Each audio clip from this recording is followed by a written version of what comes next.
आगे रवाना है कोई पीछे रवाना। আল্লাহ তাআলার দরবারে অসংখ্য অগণিত শুকরিয়া আদায় করছি যে মহান রব্বুল আলামিন আমাদেরকে আল্লাহ তাআলার এই জমিনে সর্বোৎকৃষ্ট সম্মানিত জায়গা এবং ঘর মসজিদের মধ্যে আসার বসার কিছু কথা শুনবার যে মহান রব তৌফিক দান করেছেন, সে মহান রবের দরবারে অন্তঃস্থল থেকে কালেমাতুশ শুকর আদায় করছি। সকলে বলি আলহামদুলিল্লাহ। সমস্ত দুরুদের ভাগীদার হকদার সে জামানার আখির জামানার উম্মতের দরুদি সৈয়দুল মুরসালিন শাফিউল মুজনিবিন সাকিয়ে কাউসার মদিনা কা তাজদার আফতাব নবুয়ত ফখর মওজুদত সৈয়দুল মখলুকত হযরত মুহাম্মদুর রাসূলুল্লাহ সাল্লাল্লাহু আলাইহি ওয়াসাল্লাম। আমি আপনাদের সম্মুখে সূরা বনী ইসরাঈলের সূচনা লগ্নের আয়াত তেলাওয়াত করেছি। আল্লাহ তাআলার হাবিবের অসংখ্য হাদিস অমীয় বাণী থেকে দুটা হাদিসের অংশ বিশেষ তেলাওয়াত করেছি। উক্ত কোরআন এবং হাদিসের সমন্বয়ে কিছু কথা বলবার আল্লাহ তাআলা তৌফিক দান করুন, আমিন। আল্লাহ তাআলা হলেন গ্লোরি বি টু হু, আল্লাহ হলেন সবচেয়ে পবিত্র, যার পবিত্রতার ব্যাপারে কোনো ডাউট নেই। কেউ যদি ডাউট করে, সন্দেহ করে, তাহলে সে মুমিন হতে পারে না। মুমিনের খাতা থেকে তার নামটা এমনিভাবে কেটে যাবে যেমনিভাবে কচুপাতার মধ্যে যদি পানি রাখা হয়, সেই পানিটা যেমনিভাবে ছেদ করে পড়ে যায় কাত করলে, ঠিক তদ্রূপ পড়ে যাবে, সামান্য ইমানের সামান্য পানির লেশ পর্যন্ত থাকে না। এজন্য আল্লাহ তাআলা চিরন্তন সত্য, আল্লাহ হাইয়ুল কাইয়ুম, চিরঞ্জীব এবং চির ম্যানেজমেন্ট করনেওয়ালা আল্লাহ তাআলা। আল্লাহ আমাদের রব, তিনি আমাদের সৃষ্টিকর্তা, সমস্ত জিনিসের সৃষ্টিকর্তা, খানেকে কায়নাত হলেন আল্লাহ। ইজ আওয়ার ক্রিয়েটর, আল্লাহ আমাদের সকলের সৃষ্টিকর্তা। সুবহানাল্লাহ। সে রব যাহা কিছু বলেন সবটাই নির্দ্বিধায় নিঃসংকোচে মেনে নেওয়ার নাম হলো ঈমান। এজন্য আমাদেরকে আল্লাহ তাআলার সমস্ত কথা মানব। আল্লাহ তাআলা বলেন সুবহানাল্লাযী আসরা বিআবদিহি লাইলাম মিনাল মাসজিদিল হারাম। এখানে আল্লাহ তাআলা সুবহানাল্লাযী বলেছেন। কি বলেছেন? সুবহানাল্লাযী, তিনি সেই মহান সত্তা যিনি অতি পবিত্র, মহিমাময় মহান সত্তা, যিনি সবচেয়ে পবিত্র। সুবহানাল্লাহ।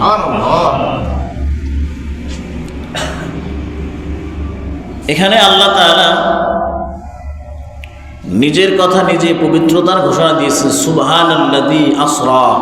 আসরা মানে হলো যিনি ঊর্ধ্বগমন করিয়েছেন তার বান্দাকে, আবদিহি তার বান্দাকে, লাইলাম সামান্য কিছু সময়, রাত্রির সামান্য কিছু সময় তার বান্দা, হিজ সার্ভেন্ট ইজ মুহাম্মদ সাল্লাল্লাহু আলাইহি ওয়াসাল্লাম, মুহাম্মদ সাল্লাল্লাহু আলাইহি ওয়াসাল্লামকে তার আরশে আজিমে মেহমান হিসেবে রিসিভ করেছেন।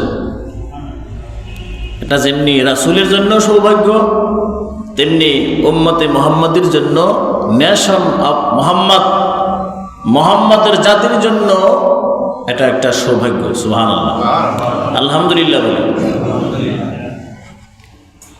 সুতরাং ভাই দোস্ত বুজুর্গ, রাসূল সাল্লাল্লাহু আলাইহি ওয়াসাল্লাম যে সশরীরে এই দুনিয়ার ধুলাবালুযুক্ত জিন্দিগি ত্যাগ করে রাসূল সাল্লাল্লাহু আলাইহি ওয়াসাল্লাম যে আরশে আজিমে আল্লাহ তাআলার সান্নিধ্যে গিয়েছিলেন, এটা স্বাভাবিকই অনেক মানুষ বিশ্বাস করবে না।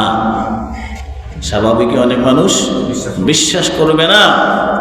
ডিপলি ফেইথ যাদের আছে, without deeply faith, deeply trust, যাদের অন্তরে গভীর বিশ্বাস আছে উইথ মোহাম্মদের সম্পর্কে, অ্যাবাউট মোহাম্মদের সম্পর্কে যাদের যথেষ্ট পরিমাণ বিশ্বাস আছে, ঈমান আছে, তারা ছাড়া আর কেউ এটা গ্রহণ করবে না। এজন্যই আল্লাহ তাআলা বলেন সুবহানাল্লাযী, তিনি সেই মহান সত্তা, যিনি পবিত্র, যিনি যা বলেন সব পবিত্র, যা করেন সব পবিত্র। আল্লাহ তাআলা মুহাম্মদকে নিছেন, এটাও পবিত্র, এটাও সত্য, এর মধ্যে কোনো মিথ্যা নাই। এর মধ্যে কি নেই? কোনো মিথ্যা নাই। যারা মিথ্যা হিসেবে গ্রহণ করবে তারা ধ্বংস হয়ে যাবে। যেমনি আবু লাহাব ধ্বংস হয়ে গেছে, যেমনি আবু জেহেল ধ্বংস হয়ে গেছে, উতবা ধ্বংস হয়ে গেছে, সাইবা ধ্বংস হয়ে গেছে, আরো অনেক অনেক যারা রাসূলের প্রতি ঈমান আনতে পারে নাই ধ্বংস হয়ে গেল। কারণ হলো একটাই, রাসূলের প্রতি ঈমান আনায়ন করতে পারে নাই। রাসূল যে শ্রেষ্ঠ বংশে জন্মগ্রহণ করেছেন, সেই শ্রেষ্ঠ বংশে জন্মগ্রহণ করেছেন আবু লাহাব। আবু লাহাব যেই বংশের অধিকারী ছিলেন, কুরাইশ বংশের ছিলেন, হাশেমি ছিলেন,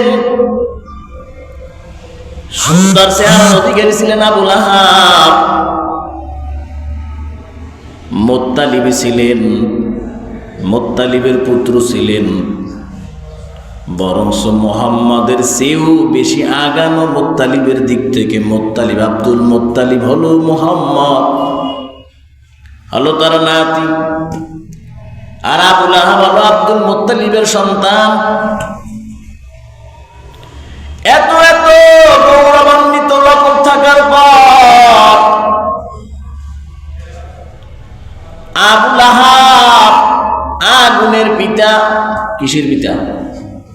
আগুনের পিতা। আগুন বলে কেমন আগুন? আল্লাহ তাআলা বলেন তাব্বাত ইয়াদা আবি লাহাবিন ওয়া তাব, তাব্বাত ইয়াদা আবি লাহাবিন ওয়া তাব, তাব্বাত ইয়াদা আবি লাহাবিন ওয়া তাব। আল্লাহ তাআলা দুইবার বলেছেন ধ্বংস হোক, ধ্বংস হোক, আবু লাহাব ধ্বংস হোক। এলাকার মধ্যে কোনো মানুষ যদি অতি সুন্দর হয়, চেহারা না জানি আগুন, চেহারা না জানি আগুন কয় না? আবু লাহাব এরকম সুন্দর ছিল, আবু লাহাব অনেক সুন্দর ছিল, এজন্য আগুনের মতো চেহারা, সোজা কথা। কিন্তু যাদের অন্তরের মধ্যে ফখর আছে, বংশের বড়াই আছে, চেহারার সৌন্দর্যের অহংকার আছে, তারাও কিন্তু আবু লাহাবের মতো ধ্বংস হতে বাধ্য। এজন্যই আল্লাহ বলেন চেহারাও তোমার পরীক্ষা, বংশ দিলাম তোমার জন্য পরীক্ষা, উঁচাও দিলাম তোমার জন্য পরীক্ষা, খাটো বানাইলাম তোমার জন্য পরীক্ষা, কালো বানাইলাম তোমার জন্য পরীক্ষা, চিকনা বানাইলাম তোমার জন্য পরীক্ষা, ফর্সা বানাইলাম এটাও তোমার জন্য পরীক্ষা, সম্পদ দিলাম এটাও তোমার জন্য পরীক্ষা, সম্পদ দিলাম না এটাও তোমার জন্য পরীক্ষা। সব পরীক্ষা। এটা হলো দুনিয়াটা, দুনিয়া ইজ আ এক্সাম হল। দুনিয়া হলো পরীক্ষার হল। কিসের হল? পরীক্ষার হল। সুতরাং পরীক্ষার হলে প্রত্যেকটা পদক্ষেপই পরীক্ষা। আবু লাহাব নবীর উপরে ঈমান আনতে পারে নাই, নবীজির মেয়েরা সম্পর্কে বিশ্বাস করতে পারে নাই, আবু জাহেলও পারে নাই, উতবাও পারে নাই, সাইবাও পারে নাই ঈমান আনতে। কিন্তু আবু বকর ঈমান আনছে, বেলাল ঈমান আনছে। বেলাল হলো হাবশী গোলাম, চেহারাটা শরীরটা কুচকুচে কালো, ছোটটা বড় মোটা, জবানটাও ভারী। আজান দিতে গেলে শিন রে শিন উচ্চারণ করতেন, শিনের উচ্চারণ শিন করতে পারতেন না। এমন এক হাবশী গোলামের ইজ্জত এত বেশি। সাহাবা আজমান রাদিয়াল্লাহু তাআলা আনহু বেলাল রাদিয়াল্লাহু তাআলা আনহুকে ডাকতেন সাইয়্যিদিনা বেলাল, সর্দার বেলাল, আমাদের সর্দার বেলাল। এই সর্দার বেলাল হওয়ার পিছনে কারণ হলো নবীজির প্রতি ফেইদ, নবীজির প্রতি বিশ্বাস। ঠিক না? সুতরাং ভাই দোস্ত বুজুর্গ, তুমি কোন দলের? চিন্তা হিসাব মিলাও, দেখো মেলে না মেলেনি। রাসূল সাল্লাল্লাহু আলাইহি ওয়াসাল্লামের ব্যাপারে তোমাকে বিশ্বাস গ্রহণ করতে হবে। এজন্য আল্লাহ বলেন সুবহান, আমি আল্লাহ পবিত্র, কোন রকমের ত্রুটি আমার মধ্যে নাই, কোন রকমের কুলুষতা আমার মধ্যে নাই। আমি যা বলি যা করি সব সত্য।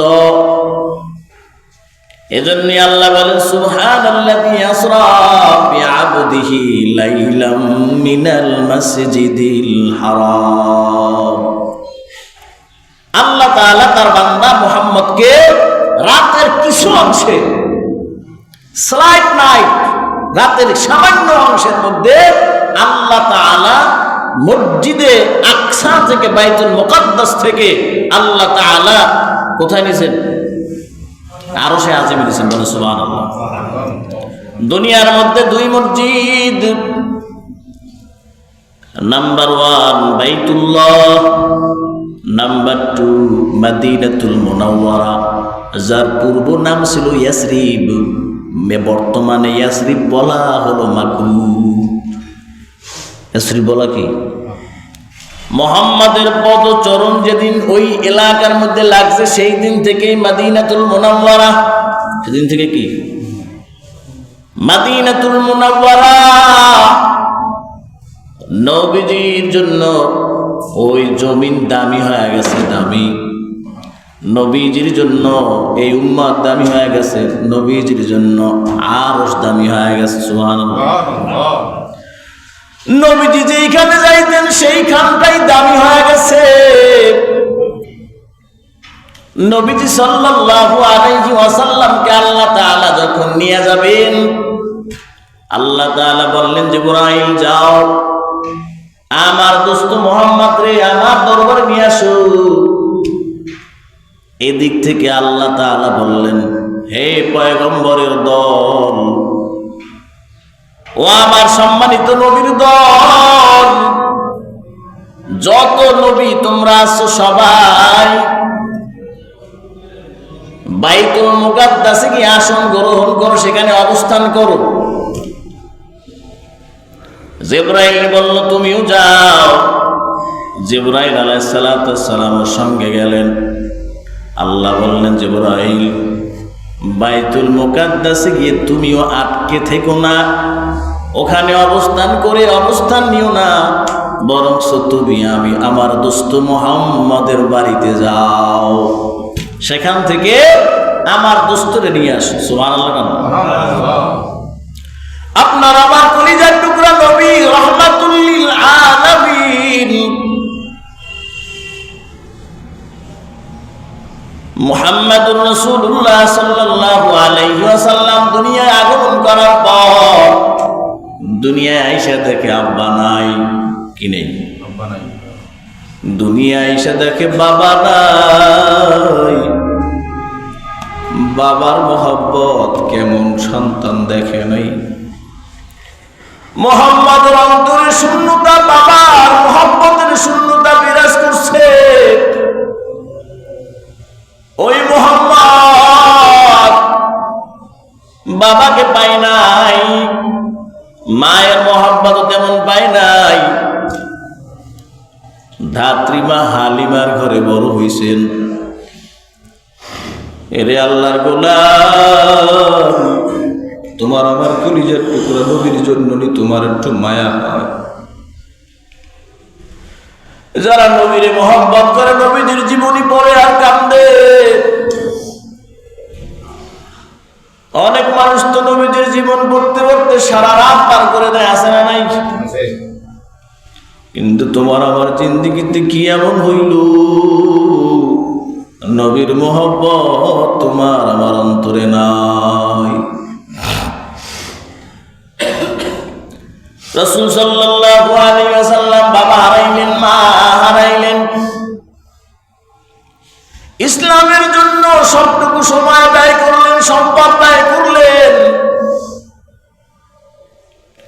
রাসূল সাল্লাল্লাহু আলাইহি ওয়াসাল্লামের সঙ্গে মা খাদিজাতুল কুবরা রাদিয়াল্লাহু তাআলা আনহার বিবাহ হয়। রাসূল বিবাহের জন্য আগায় যায় নাই, প্রস্তাব দেয় নাই।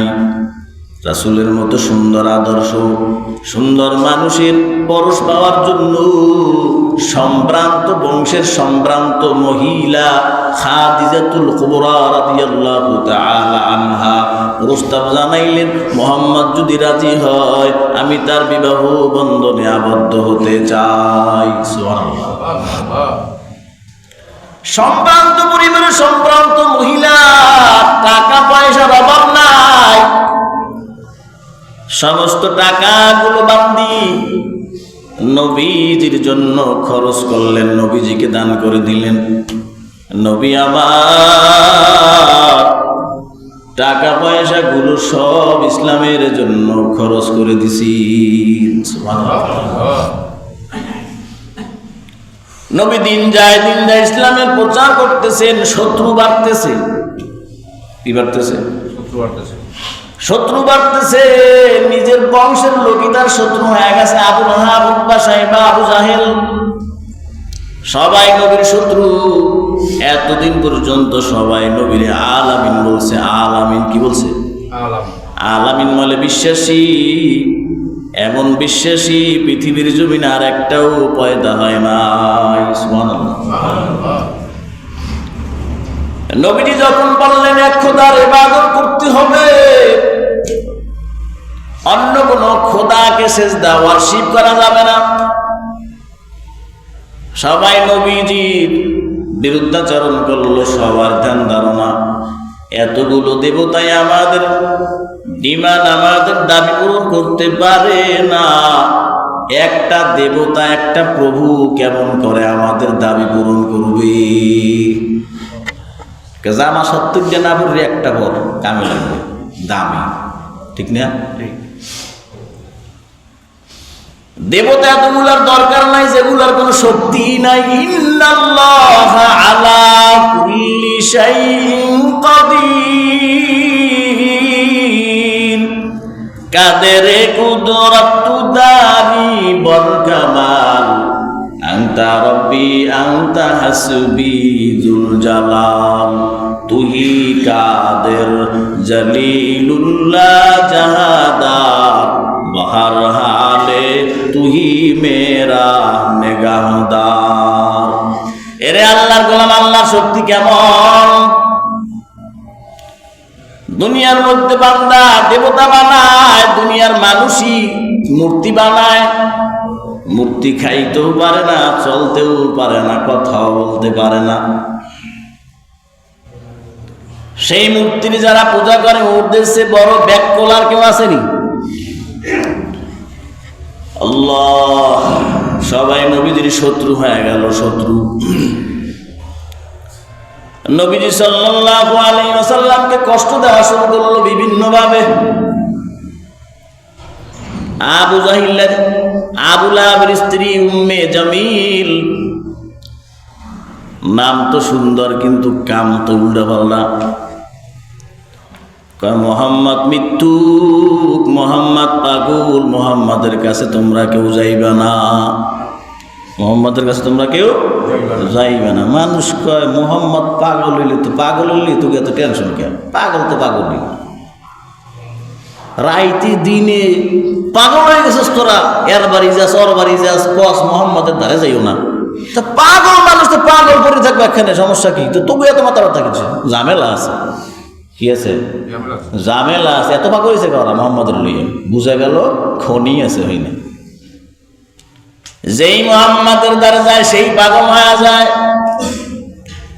মোহাম্মদ হলো পরশ পাথর, মোহাম্মদের চাকুনি, মোহাম্মদের অ্যাটিটিউড, মোহাম্মদের বিহেভিয়ার এত সুন্দর, মোহাম্মদের ব্যবহার এত সুন্দর, যে দেখে যে যায় সেই পাগল হয়ে যায়। এ তো সাধারণ কেউ না, কি না? সাধারণ কেউ না। কেন সাধারণ কেউ না বুঝতে হবে। রাসূল সাল্লাল্লাহু আলাইহি ওয়াসাল্লাম যখন ৪র্থ বছরে পদার্পণ করলেন ধাত্রী মাতার ঘরে, ধাত্রী মাতার সন্তান মোহাম্মদ কলিজার টুকরা আমার নবী সাল্লাল্লাহু আলাইহি ওয়াসাল্লাম, পিস বি আপন হিম, নবীজি আমার ভাইদের সাথে খেলা করতেছেন। এমনি অবস্থায় ফেরেশতারা আইসা আমার নবীকে তুলে নিয়ে গিয়া নবীর বক্ষ বিদীর্ণ করেন, ওপেন হার্ট সার্জারি করেন। কি করেন? ওপেন হার্ট সার্জারি করেন। নবীজির ভিতর থেকে, বক্ষের মধ্যে থেকে জিনিসপাতি যাহা কিছু আছে কলব বাহির করিয়া ধৌত করেন। কেন ধৌত করেন?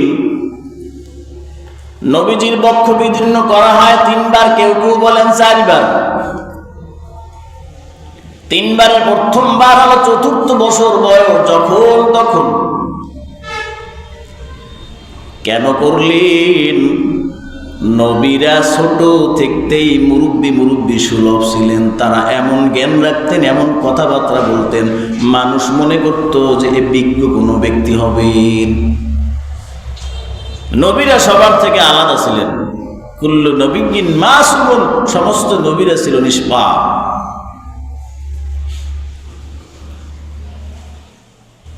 শিশু সুলভ, ছেলে মানুষই কিছু কিছু মানুষের মধ্যে আছে না নাই? প্রত্যেকটা বাচ্চার মধ্যে শিশু সুলভ আচরণ আছে না নাই? কিন্তু তাদের ভিতর থেকে বক্ষ বিতরণ করার কারণে ছেলে মানুষই শিশু সুলভ, এগুলো আল্লাহ তাআলা দূর করে দিয়েছে।